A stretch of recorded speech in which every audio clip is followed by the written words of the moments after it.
ना जाने कित मारी हैं, क्या घर क्या परदेश। कबीरिया जगाई के मत करियो कोई ऐठ, एक दिन यहाँ से सबका उठ जाएगा पैठ। बोलिए सद्गुरु देव की जय। प्रातः स्मरणीय विश्व वंदनीय मंगल मूर्ति सद्गुरुदेव के चरण कमलों में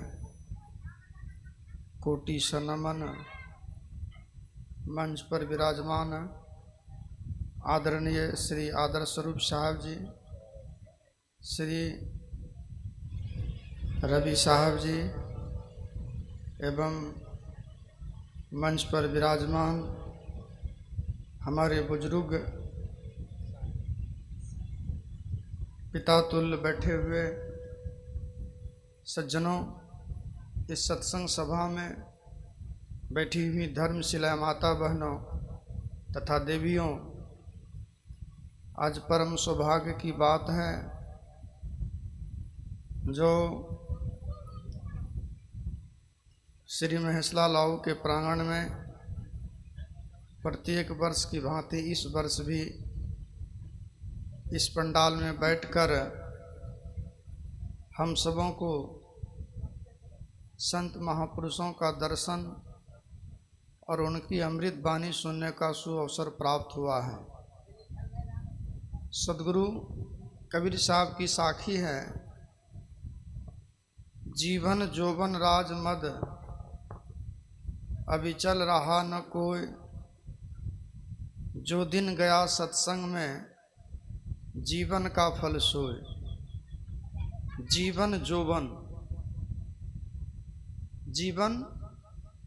जीवन कहते हैं जब तक इस शरीर के अंदर चेतन जीव है, जब तक इस बॉडी के अंदर सोल है, जब तक इस जिस्म के अंदर रूह है। ध्यान देंगे, जीवन जब तक इस शरीर के अंदर चेतन, यह जो है आत्मा है, जीव है, इस बॉडी के अंदर जब तक सोल है, इस जिस्म के अंदर जब तक रूह है, इसको हम लोग जीवन कहते हैं। अगर इस शरीर से आत्मा निकल जाए, जीव निकल जाए, इस बॉडी से सोल निकल जाए, इस जिस्म से रूह निकल जाए, तो भाई इस जिस्म को, इस शरीर को, इस बॉडी को क्या कहा जाएगा सभी जानते हैं। अभी मान लीजिए हम लोग यहाँ बैठे हैं मंच पर, आप लोग नीचे बैठे हैं, आप सुनने में से हैं, हम सुनाने वाले में से हैं।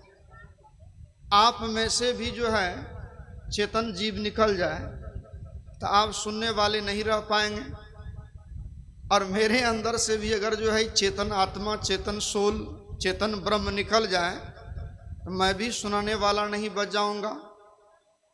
मेरा भी शरीर मुर्दा कहलाएगा, आपका शरीर भी मुर्दा कहलाएगा। सद्गुरु कहते हैं ये जो आपको हमको जीवन मिला है, ये मानव जीवन बड़ा अनमोल जीवन है, लेकिन इस जीवन को भी सब दिन नहीं रहना है। जीवन भी सब दिन जो है यहाँ जो अस्थाई हो करके हम नहीं रह पाएंगे। इसीलिए ये मानव जीवन की सार्थकता क्या है, मानव जीवन की उपयोगिता क्या है, मानव जीवन से हम इस शरीर माने जीव का क्या कर पाते हैं, इन सारी बातों का ज्ञान सत्संग में संत महापुरुषों के जरिए सुनने का अवसर मिलता है। सद्गुरु कहते हैं जीवन जोबन, जोबन मैंने जवानी, जवानी भी सब दिन रहने वाली नहीं है, सभी जानते हैं, सबको ज्ञान है, सभी समझदार हैं, सबके पास विवेक है। हम सब जो है नवजात शिशु के रूप में धरती पर आए थे। जितने लोग बैठे हैं जो मेरे पिता के तुल्य हैं, जो चाचा के तुल्य हैं, जो छोटे बच्चे भाई के तुल्य हैं, हम सब एक दिन छोटे से बालक के रूप में थे। लेकिन क्या हमारा शरीर छोटा रहा? क्या हम छोटे बच्चे के रूप में अपने शरीर को देख पा रहे हैं? तो कहा जीवन जोवन, जवानी भी सब दिन रहने वाली नहीं है। जीवन भी सब दिन रहने को नहीं है। इसीलिए सदगुरु कबीर ने सदुकड़ी भाषा में कहा है, यह तन कांचा कुंभ है, लिए फिरे हैं साथ, टपका लागा फूटियां कछु न आवे हाथ। सदगुरु आपको हमको जगाने का प्रयास किया है, जीव तुम इस मनुष्य का जो कच्चा खोल को देखकर, इन पंचभौतिक चोला को देखकर और संसारिक के चीज़ों को देखकर अपने अंदर में अज्ञान के कारण अहंकार करते हो, ममकार करते हो और अपने अंदर जो विकार को पैदा करते हो। इससे समझो कि यह जो संसार का जो चीज़ है, संसार की जो वस्तु है, उसमें परिवर्तन होता है। इसलिए कहा जीवन जोबन, जवानी भी सब दिन रहने वाली नहीं है। आप लोग कई कई बार सत्संग में सुने हैं, मैं दोहराता हूँ। एक समय की बात है, चौघटिया रास्ता पर जो है कुछ लोग बैठे थे, जवान लड़का सब था। अभी जवानी नई जवानी है, नई जवानी, जेब में पैसा रहता है तो आदमी को अच्छी बात सुनने में पसंद नहीं पड़ता है।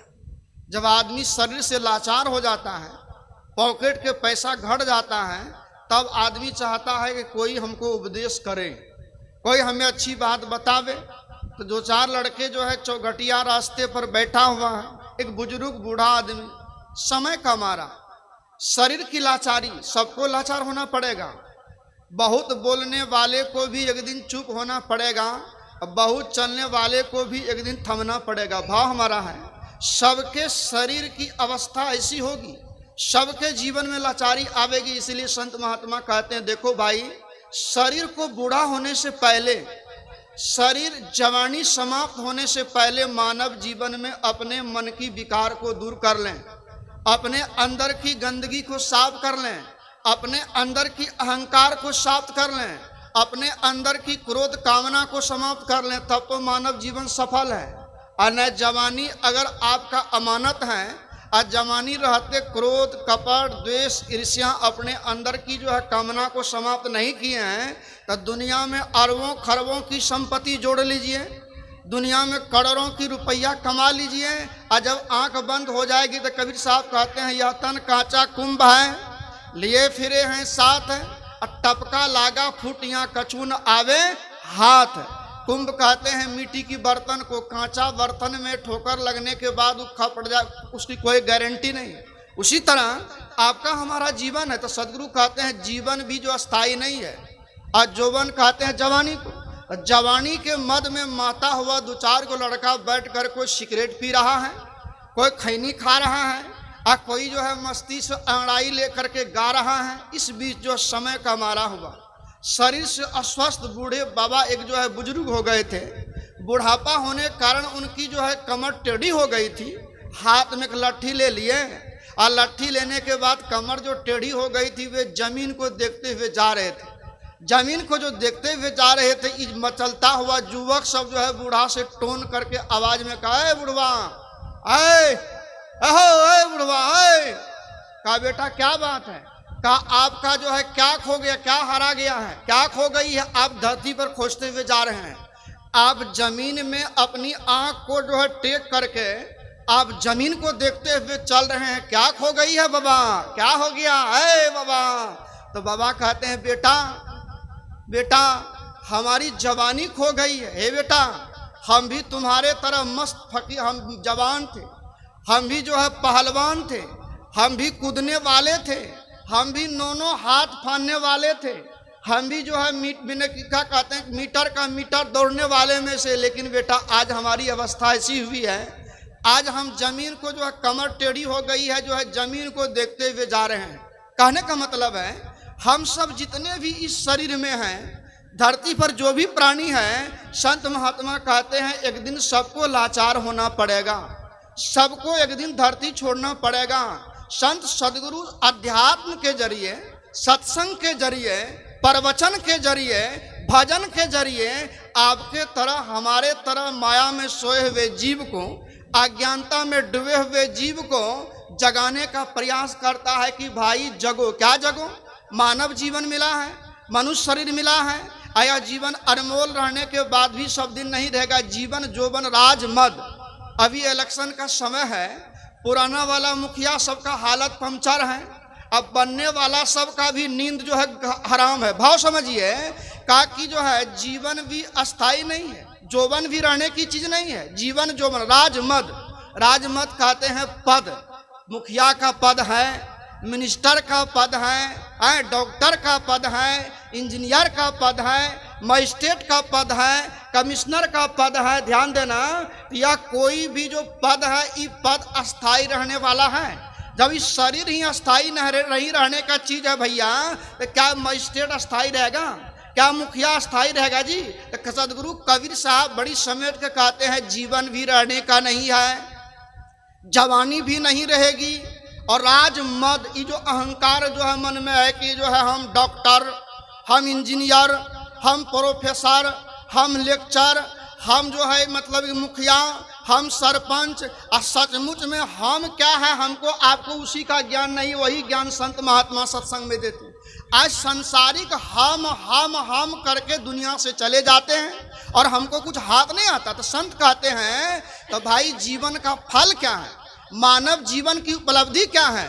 मानव जीवन की उपलब्धि है, सदगुरु ने कहा जीवन जोवन राजमद अविचल रहा न कोय, और जो दिन गया सत्संग में जीवन का फल सोए। मानव जीवन में शरीर से जब हम संतों के सत्संग में जाते हैं, अपने चिंतन से, अभी हमारे रवि साहब जी का प्रवचन सुन रहे थे, सत्संग केवल सत्संग के हॉल के अंदर, टेंट के अंदर नहीं होना चाहिए, सत्संग आपके हमारे जीवन में होना चाहिए। सत्संग क्या है भाई? आपका हमारा मन, आपका हमारा चित्त, आपके हमारे बुद्धि के अंदर कभी जो है कुविचार नहीं उठना चाहिए, मन के अंदर कुविचार नहीं उठना चाहिए। हर समय आपके हमारे मन में जो है अच्छी विचारें हो, अच्छी भावना हो, हर समय सद्विचार हो, सद्ज्ञान हो, और कुछ चिंतन नहीं हो। यहाँ ठेंगुनिया पार के 3 घंटा हम जो है गा लेंगे, और यहाँ से उठने के बाद जब हमारे अंदर में कोई विचार होगा, कुछ चिंतन होगा, कुछ कर्म होगा, कुछ खान होगा, कुछ बान होगा, कुछ बोली होगा, कुछ चलन होगा, कुछ चाल होगा, तो कहिए कि हम सत्संग हो सके। सत्संग है अपने प्रैक्टिकल जीवन में जो जीवन जीते हैं, उस जीवन में सकारात्मक रूप से हमारी वाणी मीठी हो, हमारा कर्म अच्छा हो, हमारे जो है क्या कहते हैं आदर्श, मतलब हमारा जो है बोलने चालने का ढंग ठीक हो, हमारा सोचने का ढंग ठीक हो, हमारा खाने का ढंग ठीक हो, हमारा पीने का ढंग ठीक हो। और यही ढंग को जो है सही करने के लिए संत महात्मा सत्संग में आपको हमको सुनाते हैं। और जब ये ढंग को ठीक कर लेते हैं तो आपका हमारा जीवन सतोवृत्ति से भर जाता है। और नहीं ठीक कर पाते हैं तो जिंदगी भर आइए जाइए, मंगल गाइए, सोहर गाइए, झुम्मर गाइए, गाते गाते जिंदगी बिता दीजिए, गाड़ी जहीं का तहीं रहेगी, कुछ टस से मस नहीं होगा। कितनी बड़ी बात अभी कहा भाई, यहाँ से आए हैं, चलो भाई सत्संग में जाते हैं, मुंह हाथ बढ़िया से धो लीजिए, ठगुना तक हाथ पैर धो लीजिए, हाथ धो लीजिए, सत्संग में जाते हैं। और यहाँ से जब उठ कर गए तो सिगरेट धराते हुए घर चले गए, यहाँ से गए तो खैनी खाते हुए चले गए, कहिए सत्संग हुआ भाई? तो ये सत्संग, सत्संग का मतलब है अपने जीवन में प्रैक्टिकल। तो जीवन आपका हमारा स्थायी नहीं है, यह जीवन बदलने वाला है। तो मानव जीवन में हम कौन सा ऐसा काम करें, ऐसा कौन सा रास्ता को अपनावें, कौन से अपने जीवन में कर्म को उतारें ताकि हमारे जीवन में सुख आवे, शांति आवे, प्रेम आवे। ध्यान दीजिए, हम मंदिर जाते हैं, हम मस्जिद जाते हैं, हम गिरजाघर जाते हैं, हम प्रेयर करते हैं, हम प्रार्थना करते हैं, हम इबादत करते हैं, हम नमाज पढ़ते हैं, हम पूजा करते हैं, हम वेद मंत्र पढ़ते हैं, हम जो है क्या कहते हैं जो है तीर्थ व्रत करते हैं। क्यों करते हैं भाई? पूजा क्यों करते हैं? तीर्थ व्रत क्यों करते हैं? नमाज क्यों पढ़ते हैं? प्रेयर क्यों करते हैं? सब में यही है कि हम जा करके मंदिर में पूजा करेंगे, भगवान से शांति मांगेंगे, हैं? हम मस्जिद में जाकर नमाज पढ़ेंगे तो वहाँ जा करके हमको जो सुकून मिलेगा, शांति मिलेगी। हम दुर्गा के मंदिर में जाकर पूजा करेंगे, शांति मिलेगी। बजरंगबली बाबा का मंदिर में जाकर पूजा करेंगे, शांति मिलेगी। दुनिया में किसी भी काम को करते हम सुख और शांति के लिए। इस संत महात्मा कहते हैं, आपने हमने कभी गौर करके विचार करके सोचा, आप जिनके मंदिर में जाकर सुख शांति मांगते हैं, आप जिनके मस्जिद में जाकर सुख शांति मांगते हैं, आप जिनके गिरजाघर में जाकर सुख शांति मांगते हैं, और वह सुख शांति मांगने वाले महापुरुष ने अपने जीवन में क्या किया? हम राम के मंदिर में सुख शांति मांगते हैं, हम बजरंग बली के मंदिर में सुख शांति मांगते हैं, हम कबीर बाबा के सत्संग मंत्र में जाकर शांति मांगते हैं, हम मेही बाबा के कुटी में जाकर शांति मांगते हैं, हम जाकर क्या कहते हैं मतलब कि जो है आपका जो है क्या मस्जिद में जाकर शांति मांगते हैं। लेकिन मोहम्मद साहब ने शांति का पैगाम देकर शांति का क्या रास्ता बताया भाई? राम ने शांति का क्या रास्ता बताया? सदगुरु कबीर ने शांति का क्या रास्ता बताया? सदगुरु मेही ने शांति का क्या रास्ता बताया? तो उनके बताए हुए रास्ते को जीवन में उतारेंगे और उतार कर करेंगे और कर करके जीवन में प्रैक्टिकल देख लेंगे तो आपको हमको शांति मिलेगी। और केवल उनके मंदिर मस्जिद जाते रह जाएंगे शांति मिलने को, उनके कहे हुए पर चलना पड़ेगा, अपने जीवन में उतारना पड़ेगा। जैसे मान लीजिए कहा राम कहे जगत गति पावे, अखाड़ कहे मुख मीठा, बुरा नहीं मानिएगा, बात कबीर साहब की है, संत वाणी है, ये मेरी वाणी नहीं है। कहा राम कहे जगत गति पावे, शाम में भी कहेंगे सीताराम सीताराम जय जय राम, सीताराम सीताराम जय जय राम जय घनश्याम। और शाम में भी कहेंगे जय जय राम, और सुबह भी कहेंगे जय जय राम सीताराम, और मुँह से कहेंगे सीताराम, शाम में भी कहेंगे सीताराम, और दिन भर बिगाड़ेंगे दूसरे का काम। तो सदगुरु कबीर साहब कहते हैं मुँह में राम बगल में छुरी, कहे कबीर नियत है बुरी, और मुँह से कहते राम राम राम राम राम राम राम राम अल्लाह अल्लाह भगवान भगवान परमात्मा परमात्मा। भाई मुंह में परमात्मा है, मुंह में अल्लाह है, और मुंह में सीताराम है, और मुंह में क्या कहते हैं जय जय राम है, और दिन भर दूसरे का काम बिगाड़ने का काम करते हैं। तो साधारण लोग बुझेगा कि बड़ा कड़गर भगत। हाँ, इस शाम में बात कहता है राम राम, और सुबह भी कहता है राम राम, और दोपहर में कहता है राम राम। ये पक्का बाबाजी है, ये गिद्दुगी बाबाजी नहीं था। मुंह में राम और बगल में छुरी, और कहे कबीर और नियत है बुरी। राम राम कहना अच्छी बात है, अल्लाह अल्लाह कहना अच्छी बात है, परमात्मा परमात्मा कहना अच्छी बात है, लेकिन केवल अल्लाह अल्लाह कहें और अल्लाह का किया हुआ जो असूल है, अल्लाह का जो फरमाया हुआ पैगाम है, अल्लाह का भेजा हुआ जो वहाँ से